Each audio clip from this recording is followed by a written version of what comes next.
Kalau dalam dunia ini yang kamu pertuhankan adalah jabatan, harta benda, maka kamu akan diremedi di dunia ini.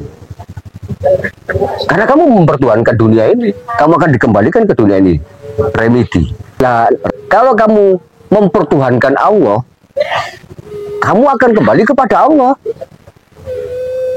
Kan kata dasarnya begitu. Semua datanya dari Tuhan atau Allah dan akan kembali kepada apa yang kamu pertuhankan. Mereka itu berbahagia karena sandaran materi. Yang lebih lucu lagi, orang-orang sekarang ini dalam beribadah kepada Allah pasti doanya rezeki, rezeki, rezeki, rezeki. Dan rezeki yang dimaksud pasti harta benda ini. Jadi kamu bekerja itu hanya untuk mencapai materi. Kamu bekerja dan berupaya hanya untuk mencapai jabatan. Kamu bekerja dan berupaya hanya mencapai kekuasaan. Sedangkan Allah sebagai Tuhan hanya kamu pakai sebagai sarana untuk mewujudkan impianmu. Tapi dikala kebahagiaanmu, terus rasa tentrammu, rasa tenangmu, kamu sandarkan kepada dunia. Oh, itu kamu sudah menyembah berhala. Karena kamu menuhankan berhala, menuhankan benda-benda, menuhankan makhluk-makhluk, bukan menuhankan Allah. Itulah ciri-ciri orang yang tanpa sadar menyembah berhala. Bukan dalam arti menyembah patung seperti cerita-cerita dalam buku, enggak. Di saat hatimu ingin bahagia, hatimu kepingin tenang, kamu sandarkan pada kebendaan atau materi, kekayaan, harta benda, jabatan, kekuasaan. Itulah kamu menyembah berhala. Kamu menyembah berhala. Karena tidak ada kenikmatan dan kebahagiaan hakiki selain jarak kedekatannya dengan Tuhan bagi seorang hamba.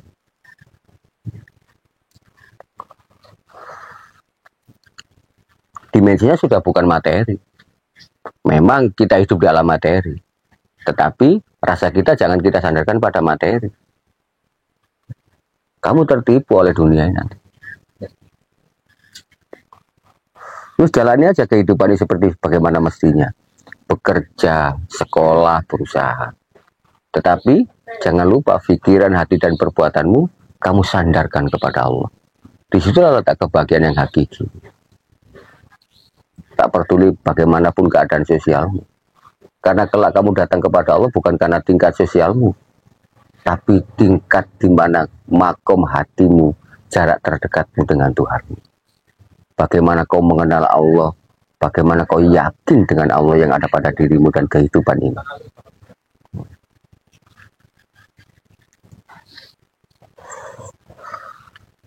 Inilah makanya orang-orang dalam menjalani kehidupan belum mengenal Allah dalam arti ilmunya itu ada pada ilmu ketauhidan, ilmu pada ilmu hakikat, pada ilmu kemarifatan, maka hidupnya tidak akan pernah tenang. Saya yakin mereka itu berbahagia karena sandaran materi. Yang lebih lucu lagi, orang-orang sekarang ini dalam beribadah kepada Allah pasti doanya rezeki, rezeki, rezeki, rezeki. Dan rezeki yang dimaksud pasti harta benda ini. Kekayaan. Ya boleh, sah-sah saja kamu meminta itu. Tetapi dikala hatimu kamu sandarkan kepada materi, itulah berhala yang nyata di dalam dirimu. Jadi Tuhan itu hanya sebagai sarana untuk mewujudkan impianmu, memiliki sesuatu, agar kau hidup berbahagia. Padahal kebahagiaannya nyata adalah jarak kedekatan seorang hamba dengan Tuhannya. Ada orang ibadahnya tekun, sholat 5 waktu, ya baik, tetapi akan menjadi sesuatu yang lucu dan sangat hina dikala ibadah yang kamu tekuni itu hanya untuk mengharapkan rezeki, rezeki berupa materi, rezeki berupa kekuasaan, jabatan, ya sah-sah saja. Tapi coba tanyakan kepada hatimu, apakah kamu bahagia karena kekuasaanmu? Apakah kamu bahagia karena harta bendamu? Itulah berhala yang nyata di dalam dirimu. Tanpa kamu sadari, kamu sedang menyembah selain Allah.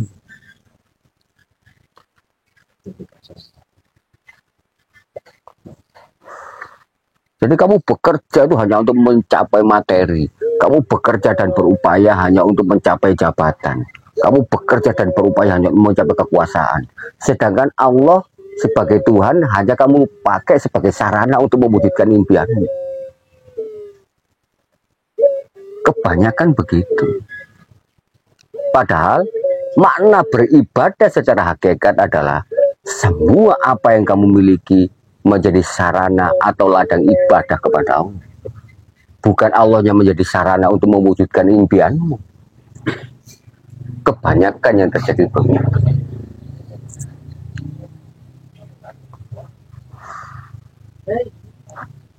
Kenapa saya katakan dunia ini adalah ladang ibadah? Ya apa yang kamu upayakan ini adalah untuk beribadah kepada Allah. Jadi yang kamu lihat Allahnya di sana. Kamu bekerja untuk menghidupi anak istri. Itu bahasa umum atau bahasa syariat. Tetapi tahukah engkau secara hakikat bahwa kita diberi hidup ini adalah untuk memberikan kehidupan. Artinya apa? Kita sudah sadar bahwa semua adalah al-mawjuda ilallah. Kita hidup di dalam hidupnya Allah untuk menjalani kehidupan Allah. Dari saling memberikan kehidupan satu dengan yang lain untuk menghidupkan semua kehidupan ini.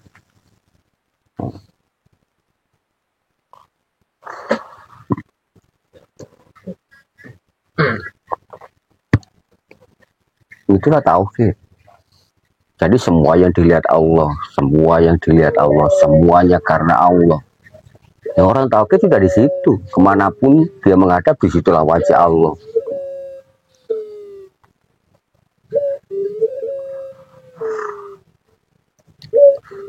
Ya memang kenyataan keseharian begitu.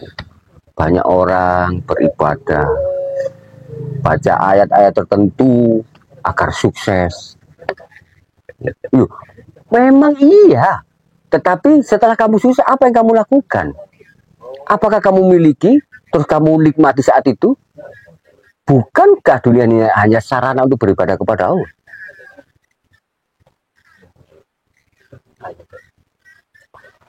Kalian sebagai pelajar berdoa kepada Allah, ya Allah, jadikan aku ranking di kelasku, atau agar aku tergolong orang-orang yang pandai. Nah, setelah pandai, apakah kamu berhenti sampai di situ? Maka jadikanlah kepandaianmu ini untuk ibadah kepada Allah. Karena innalillahi wa inna ilaihi raji'un, semua dari Allah dan akan kembali kepada Allah. Jangan hanya berhenti di situ juga. Itu kamu akan masuk dalam zona keberhalaan. Karena konsepnya adalah innalillahi wa inna ilaihi raji'un. Semua datangnya dari Allah dan akan kembali kepada Allah. Apakah kekayaan yang hasil kamu bekerja dan berdoa hanya cukup berhenti kamu nikmati di situ? Kan harus dikembalikan kepada Allah. Dengan cara apa? Banyak caranya. Bersedekah, menghidupi anak istri atas nama Allah, memberikan bantuan kepada fakir miskin, anak yatim piatu. Inilah namanya dikembalikan kepada Allah. Bukan kamu nikmati sendiri. Kalau kamu nikmati sendiri berarti berdoamu dan upayamu kamu jadikan Allah hanya sebagai sarana untuk menuruti nafsumu. Itulah keberhalaan.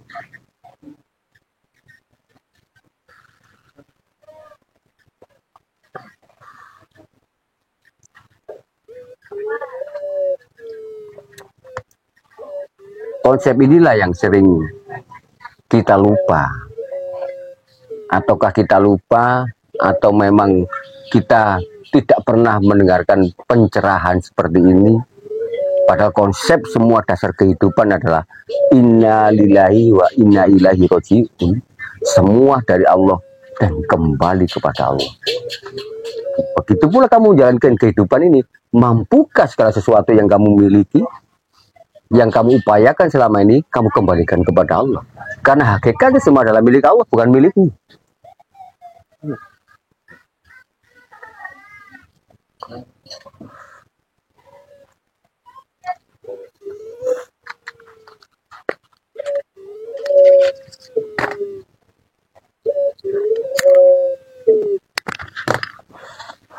Jikalau seseorang itu sudah merasa memiliki, maka hukum alam semesta akan berbicara.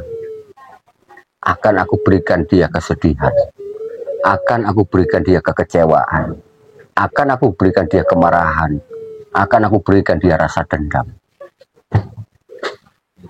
Jika kamu merasa memiliki, itulah hukum sunatullah yang berlaku pada dirimu. Kamu menciptakan neraka-neraka di dalam jiwamu karena kamu telah merampas hak Allah.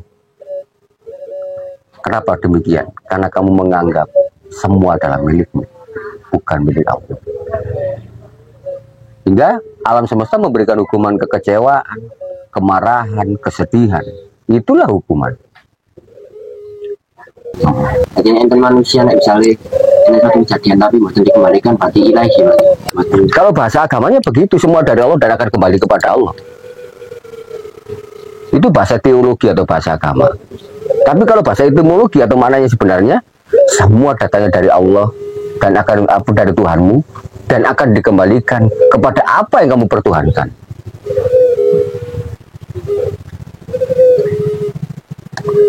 Nah, kalau kamu mempertuhankan Allah, kamu akan kembali kepada Allah. Kan kata dasarnya begitu, semua datangnya dari Tuhan atau Allah dan akan kembali kepada apa yang kamu pertuhankan. Kalau dalam dunia ini yang kamu pertuhankan adalah jabatan, harta benda, maka kamu akan diremedi di dunia ini. Karena kamu mempertuhankan dunia ini, kamu akan dikembalikan ke dunia ini.